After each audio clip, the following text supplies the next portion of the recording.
Hello, कसे आहात सगळे? तर बऱ्याच दिवसांनंतर ब्लॉग किंवा असा काही व्हिडिओ मी शूट करते आहे. तुम्ही म्हणत असताल की कुठं गायब आहे सुंदरी, म्हणजे तुमची सुंदरी. आणि पर्सनली विचार केला तर संध्याशी शुभान. बऱ्याच दिवस झाला आपले कुठलेच व्हिडिओ पोस्ट होत नाही आहे. तर कशामुळे, त्याचे काय नेमकं रिझन काय? मी माझ्या क्षेत्रापासून एवढी लांब का आले, किंवा बऱ्याच जणांचे खूप सारे प्रश्न आहेत की मी हे जे करिअर आहे ते सोडलंय का, कुठलाच व्हिडिओ येत नाही. मला बरेच जण म्हणजे असे मेसेज किंवा कमेंट्स करतात की आता तुझे व्हिडिओ येत नाही आहेत किंवा तू दिसत नाही आहे. आणि सगळ्यात जास्त महत्त्वाचं म्हणजे की मला अगोदरचं म्हणजे सुंदरी कॅरेक्टर पाहायला मिळत नाही आहे, हेच जास्त करून मला विचारलं जातं आहे. तर नेमकं काय विषय आहे? तर बऱ्यापैकी सांगते की आता माझ्या वडिलांना जाऊन 1 वर्ष झालेलं पण आहे, आणि 1 वर्ष होऊन 2 महिने 3 महिने असे होत चालत आहे, वेळ निघून चालला आहे. आणि एवढ्यामध्ये स्टार्टिंगला मी पण पुन्हा स्टार्टअप केला होता, पुन्हा परत वीक पडले, परत नव्याने उभी राहिले, खूप काही गोष्टी घडल्या. पण आपण म्हणतो ना की आयुष्यामध्ये सपोर्ट हा शब्द आपल्या आयुष्यात ना खूप महत्त्वाचा आहे. तर माझ्या आयुष्यात पण त्या गोष्टी खूप इम्पॉर्टंट आहेत. आणि एक अशी वेळ आली की तिथे मला खरंच गरज होती, पण नाही मिळालं सपोर्ट. तर पब्लिकचं म्हणजे आत्ता माझा बड्डे होता, तर त्या दिवशी मला माझ्या एका फॅननी इन्व्हाइट केलं होतं. मी व्हिडिओ अपलोड केला तो. खरं तर मी घरापासूनचा बिलकुल पण व्हिडिओ शूट केला नव्हता. तिथे गेल्याच्या नंतरनं मला ते जे टी व्हीवरती बघत होते कंटिन्युअसली माझे व्हिडिओज, तर मला असं वाटलं की मी तो क्षण कॅमेऱ्यामध्ये कॅप्चर करावा आणि यूट्यूबला अपलोड करावा किंवा तुम्हा लोकांसोबत शेअर करावा, म्हणून मी तो व्हिडिओ बनवला. आणि विषय असा झाला की पप्पांच्या नंतरनं मला जे आपले होते म्हणजे माझ्या जवळचे सगळ्यात, तो जुना विषय तर सोडूनच द्या, कारण की मी पुन्हा असं तुम्हाला वाटायला नको की मी त्यांना जज करून बोलतोय, तर तसं काही नाही आहे. पण माझ्याच जवळचे खूप जवळचे मित्र ज्यांना मी खूप जास्त सपोर्ट केला होता,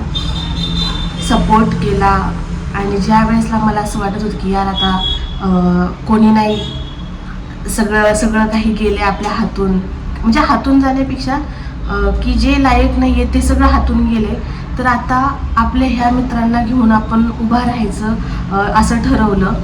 पण तो टर्निंग पॉईंट असतो ना, त्या टर्निंग पॉईंटलाच माझ्या मित्रांनी माझा हात सोडला.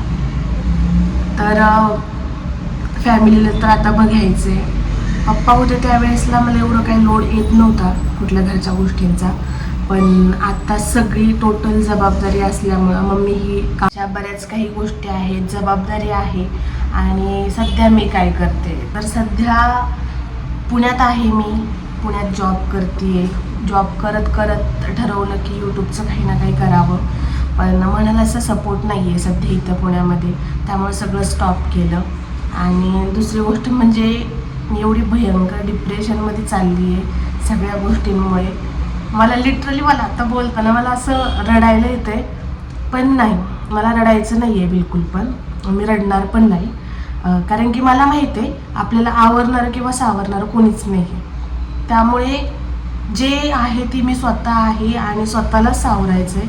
तर मी ठरवलं आहे की इथून पुढची लाईफ जी असणार आहे ते पर्सनली स्वतःचे निर्णय असतील. जे पण करायचं आहे ते स्वतःच्या हिमतीवरती करायचं, की नाही मला याचा सपोर्ट आहे नकोच, कुणी त्या लायक नाही आहे ही मला कळालेलं आहे. मित्रमैत्रिणी ह्या गोष्टी नाही.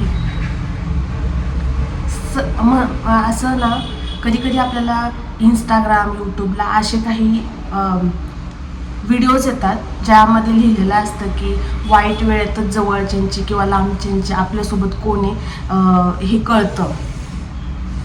म्हणजे त्या वेळेतच कळतं की खरे आपले कोण, खरे परके कोण. तर ही माझ्या वेळेमध्ये मला प्रॉपर कळालेलं आहे की आपलं कोण आहे ना आपलं कोण नाही आहे. मला सपोर्ट करणारे पण व्यक्ती आहेत आणि त्यांनी मला इतका सपोर्ट पण केला आहे की चालू करा, हे करा, ते करा, खूप काही सजेशन दिलं. पण माझी मेंटॅलिटी, माझी मानसिकता तशी नव्हती. त्याच्यामुळे सगळं काही स्टॉप झालं, सगळं काही म्हणजे मनाविरुद्ध घडलं. जॉब करणं ही माझी मजबुरी आहे आता, कारण की मला माझ्या समोरचे जे प्रॉब्लेम्स आहेत ते फेस करायचे किंवा ते क्लिअर करायचे, ते म्हणून जॉब करते आहे. आणि राहिला विषय माझ्या करिअरचा, तर मी हे करिअर सोडून मी नाही राहू शकणार हे मला माहिती आहे. सपोर्ट आहे लोकांचा, पण माझ्याकडनं तसं होत नाही आहे, तसं त्यांच्यापर्यंत काम पोहोचवणं होत नाही आहे मला. अचानक लाईफमधल्या सगळ्याच गोष्टी बदलल्या गेलेल्या आहेत आणि जे जवळच्या लोकांची वागणूक असते ती चेंज झाल्याच्या नंतर काय त्रास होतो, कशा पद्धतीने त्रास होतो, मी हे सगळ्या त्या सिच्युएशनमधून, त्या कंडिशनमधून मी जाते. तर मला खूप जास्त वाईट वाटलं की यार, म्हणजे स्टँड घेणारं कोण नाही आहे. पण मी यातून खरंच खूप एवढी स्ट्रॉंग झाली आहे ना, तर फरक पडत नाही आता त्या गोष्टींचा.